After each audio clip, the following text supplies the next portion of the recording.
Welcome to Escape the Noise, a podcast about hiking, mental health, and everything in between.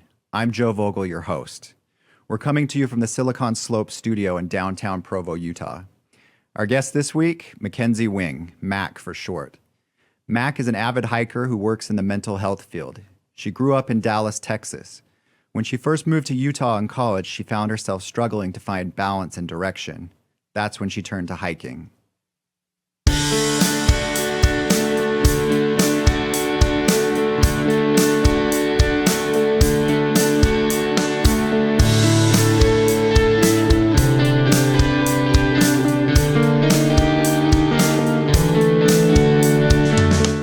Have you noticed a kind of evolution in yourself as a hiker? I mean, I'm sure you're capable of doing a lot more now, but even when you think about, those early college years when you'd go out hiking, like is it a similar experience then to now, or has it evolved, or what?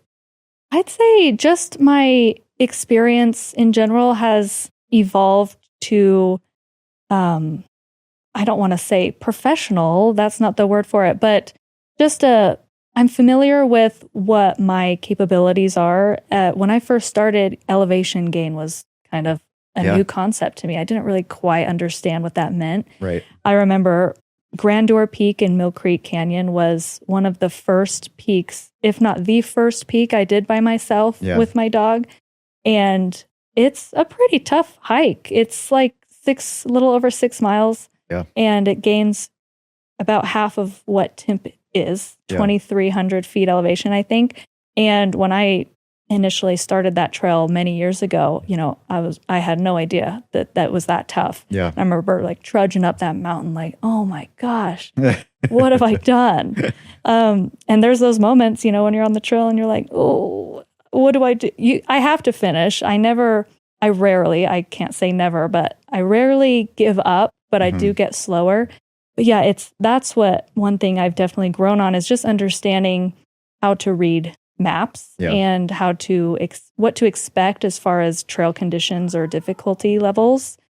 So I've evolved in the sense that I'm familiar with so many trails now. Yeah. I've done so many different ones across the Wasatch Mountains and in southern Utah, other things, but also just my abilities to do harder hikes that I 3 years ago would have been so nervous to do. And now it's like, oh, I've done this before. I know what to expect. And I know about how long it'll take based on kind of my current activeness. Right. So I guess in that sense, I've evolved to where I'm just familiar with my body and my connection to what I'm capable of. Right. So it just makes hikes a little easier or not as scary, I guess, not as questionable. Yeah, because I think in the early stages for a lot of people, the unknown is always scary. I mean, it can be exciting too. Yeah. Like to find a trail for the first time or even to I've been out there sometimes like where you just like see some kind of like off trail and let's do it, right? Curious. So that's fun, but it can be a little bit scary, I guess. Yeah. And then, there's a bunch of other variables. Like, have you ever experienced crazy weather conditions that made you have to turn back or anything like that? Oh, luckily I'm pretty good with weather, avoiding it. I remember hiking with my mom once up by Tibble Fork Reservoir, and the clouds rolled in and all of a sudden it started downpouring rain while we were halfway up the trail. And so we took cover under a tree, and by the time we were already soaked, it turned into hail. It wasn't that bad of hail, but it was raining, hailing, and we were stuck under a tree, kind of like, oh my gosh, what do we do? Yeah. How long will this last? But honestly, those memories of bad weather or other, animal encounters or just different things that might go wrong, those ultimately kind of lead to some of the best memories that are they stick with you. And at the time, they're not as fun. But when you look back, even just a few weeks later, you laugh about it. And, you're just one more experience under your belt that you can learn from and hopefully have a positive outlook on later. So, it's one of those things, too, that I think goes back to just the simplicity of it. Like you're dealing with very primal, basic things like the elements, right? Yeah. Like we deal with like so many complicated problems here in the real world, but like when you're out there, it's just like it's like weather. Yeah, weather. Fatigue. Yeah, fatigue. Food. My muscles cramping. Oh no.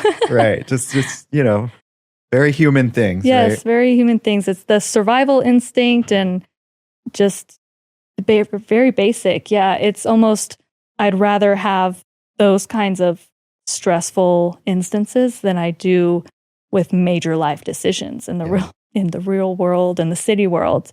It's even that is just easier to kind of overcome and compartmentalize while you're out there than so many of the problems that we deal with on day-to-day life. What about wildlife? Like, what have you seen out there? Anything exciting, scary? There was fun? a scary moment actually just this past fall. It wasn't in Utah though. I don't know if this counts. Oh, I was in Alaska with my husband last fall and we were hiking through the woods and we saw a bear from a distance. And it was probably the scariest time I have never seen a bear in real life. So I was like, oh my gosh, Dave. And so that was one of the scariest moments was seeing a bear. Luckily, it was going away and we only saw it for a minute and we dipped and we practically ran a mile back to the truck and said goodbye. Yeah. But yeah, other than that, I mean, there's been moose on the trail. So you've seen the goats. The goats are one of the best parts of Timpanogos. They really are. Yeah. Because when you see them, you're up there, right? You're up there. Yeah. It's kind of, I actually, a couple times I've done Timpanogos and I don't get to see the goats. I'm like, why am I even here? Like, this is what I'm here for. It's kind of I would say a key point to that trail is seeing the goats from a safe distance and enjoying them. I agree. No cougars or... I am actually so surprised. In my many years of hiking, I have not once seen a cougar. Yeah. And I'll knock on wood with that. Yeah. And I think statistics say that you've been watched by a cougar probably many times. Yeah. So that's they've seen me. I haven't seen them. And that's a good thing. I have my dog with me most of the time, which good or bad, I don't know. Yeah. But I think that probably helps. Yeah. Yeah. I think that's always fun is, when you're out there and you see something that you wouldn't normally see, you know? Yeah. Whether it's like I hike Rock Canyon a lot, so you sometimes see goats up there, bighorn sheep. Oh, those are cool to see. Sometimes rattlesnakes, a lot of rattlesnakes. Oh, I have ran into rattlesnakes. Yeah. I've almost stepped on a few of those. But, it's very rare that you ever actually have any issues. They're more scared of you than you are of them. Yes. Talk to me about, you mentioned this earlier, but this was actually the first thing that you mentioned when you talked about why you love hiking, and that's just the natural beauty, right? And we have so much of that around us, but I'm sure even if you went to Alaska or anywhere, just getting outdoors and experiencing the beauty. Can you talk about that? Yeah, there's nothing better than enjoying that moment of when you have this amazing landscape next to you. And there's not even just miles and miles of peaks, but just the little moments of being next to a river that's loud and roaring and that's all you hear. You can barely hear the person next to you, and let alone your own thoughts. Those just really beautiful areas of the world there's something about them that makes me stop in my tracks and be like, how is this real? I think social media has kind of evolved so much that we see it all the time now, these beautiful, beautiful areas. And there's something so special about going out to see them with your own eyes rather than just on a screen or even in a photo frame. Yep. I see a lot of like doctors' offices and things will have local photographers feature their pictures. And if you recognize them, even better. But if not, I'm like, oh, I'd hike that. I want to see it. But just the beauty of the earth is incredible. And that really helps me connect with, I love it so much. It connects with, okay, this is where I'm meant to be. I want to be in nature. I want to be enjoying this beautiful place, peaks and peaks for miles. The wildflowers are probably my absolute favorite thing about hiking in the summer, especially. I will go wildflower hunting. Yeah. And I'll take my mom because she is also obsessed with wildflowers. So yeah, that's one of the best top 3 things of hiking is just enjoying the beauty. And especially like we talked about earlier, the different seasons. Yeah. Each season, especially here in Utah, will prove to have a completely different looking area, even if it's the same spot. So revisiting somewhere in winter that I've seen in the summer and seeing it with the snow and icy waterfalls is really cool to see. Yeah, there's just so much, right? Yeah. And I like that you pointed out, because it's obviously great to see beautiful pictures and I follow all these accounts on Instagram and elsewhere, and it's it's inspiring to see it like that, but there's nothing like the real thing. Yeah. Right? And there's nothing, and I think especially because you're prepared to see it, right? Yeah. Like you've kind of worked for it in a way. Yeah, and then earned that view. And then it's just all around you, right? Yeah. And I agree. It's like almost, it's like a spiritual experience. It's like overwhelming almost. Yeah, there's been a couple times where I reach a peak most of the time because those are often the hardest climbs, but where I get to the top and I'm just crying because I'm so happy that I did it. And I'm so overwhelmed, like you said, with the views and what you get to see from up there. And especially living in the valley here in Utah, you can see all these different peaks as you drive on the highway or just from your backyard even. So going to that spot that you can see and then looking down at the city or down at the valleys beneath is, it's inspiring and it brings tears to your eyes, truly, because you got up there with your own 2 feet and you get to enjoy that moment. And it does make you feel very small in the world, which in turn makes your thoughts like stresses and, low thinking and just restlessness and anxieties. It really kind of helps them dissolve when you realize, oh, I'm just one person in this world, but the world is massive and there's so much more to it than that one thing that's bothering me back at home. Puts things in perspective, right? And it makes, I agree, it makes you feel small in a way, but also really connected. Yeah. Right? Which is, I think, a problem that we have in society in the real world is that we often feel disconnected, right? We feel alienated. We feel cut off from our true selves, right? Yeah. And we're in the midst, especially post-pandemic, of like a mental health epidemic, right? So many people are struggling. And again, that's another reason why we wanted to do this podcast is just to kind of show people like, there's a lot of potential solutions to mental health issues, right? But certainly one that can help a lot of people is what we're talking about. Yeah. Yeah. Getting outside and the aspect of hiking, it's great because you move your body and you're getting that vitamin D on top of just the emotional and mental release that it offers. So it's really a great combination to start for, those who are struggling and aren't sure what to do, where to go. Getting outside and trying to connect with yourself and have those positive experiences outside and in the sunshine. And it's unique in that way, right? Because like I sometimes have a hard time going into gyms, just because like you're getting the movement part, that's nice, that kind of physical movement and exercise, but you're missing those other ingredients, just being outdoors, seeing all those things, those amazing things. And for me, that's a huge part of it. What makes it such an amazing experience. Yeah, I agree. The gyms are great to encourage different movement, but getting outside. And especially I think connecting with yourself is important to connect with others. If you don't know yourself, if you aren't aware of, why you do the things you do or what makes you click with others or what you enjoy, where your happiness derives from. If you don't know that about yourself, it's really hard to have other relationships with different people or connect with others on that deeper level. So even just the aspect of building that connection, and for me, it was a lot of confidence. I didn't really know myself, or I wasn't confident in myself until I started hiking and finding that confidence that I can accomplish this, so I can accomplish the other things back at home. I can do this hike.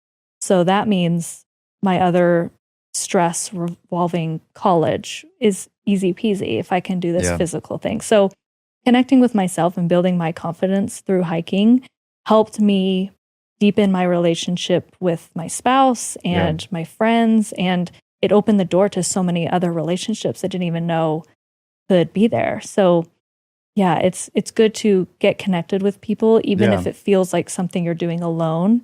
It can really lead to a lot of differences in deeper relationships. Yeah, that's an interesting point too, that hiking can potentially carry over into other aspects of your life, right? The confidence, for example, that you developed as a hiker, right? Yeah.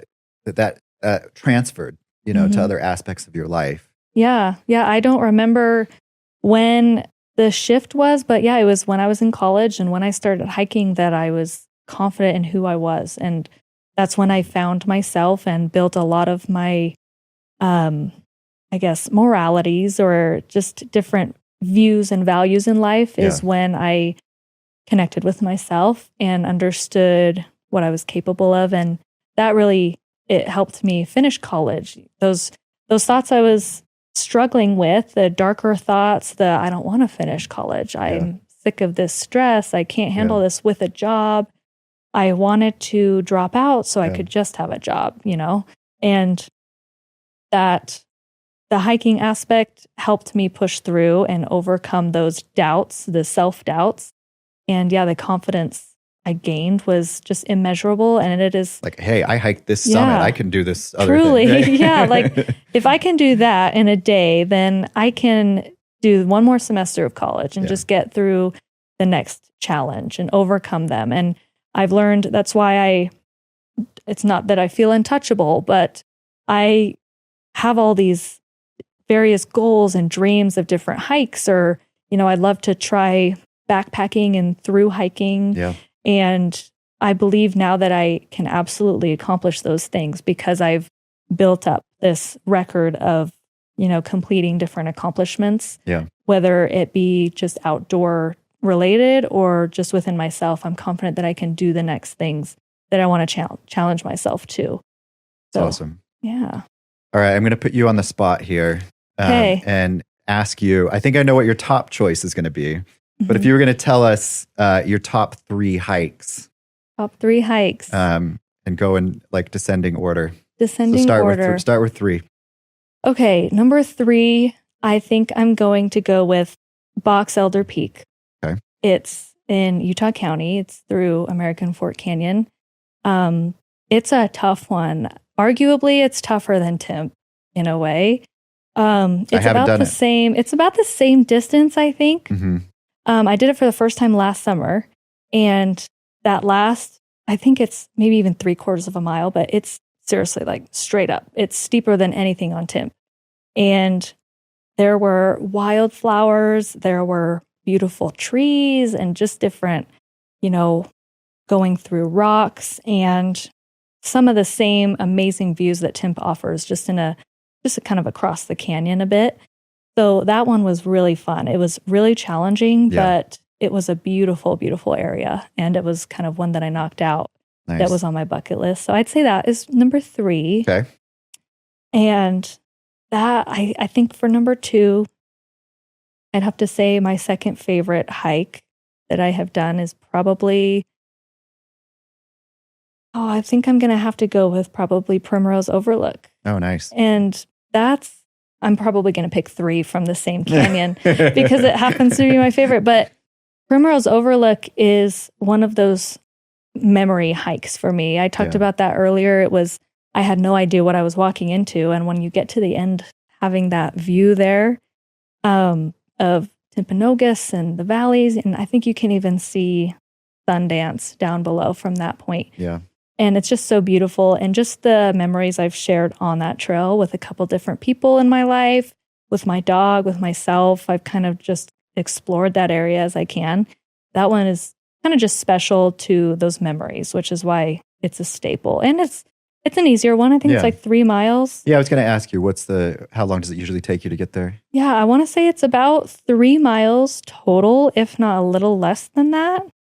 The elevation is pretty mild. It starts gaining more right at the end, but it's kind of an easier one. So I did it in my early hiking career. So if people want to try that one out, it's a good one, and it's along the Alpine Loop. So it's really beautiful to see. And the fall colors of the aspen trees, when they get nice and yellow, that one has a lot of great fall views. So it's definitely one of the popular ones along the loop. Love it.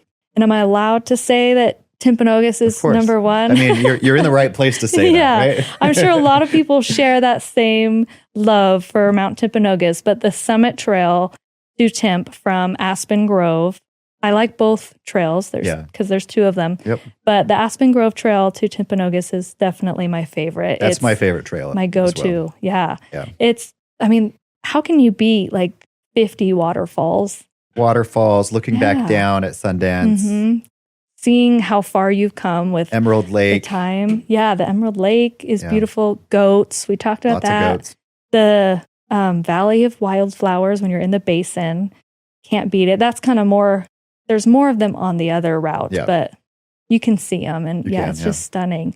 I took a dip in Emerald Lake last year. Did you? For the first time on my way down it was actually last year was the first time I summited by myself, completely by myself. Usually I'm with a group of people or a couple people. Yeah. But last year I summited by myself, and on the way down, I just jumped in the lake, and it was freezing cold, but it was so much fun. That's a goal for me this summer. I can't wait to do it again. Yeah. So highly recommend that. Yeah. I just sat on the rocks and kind of let my clothes dry a little bit afterwards, but it was so nice, especially in the summer heat in the sun.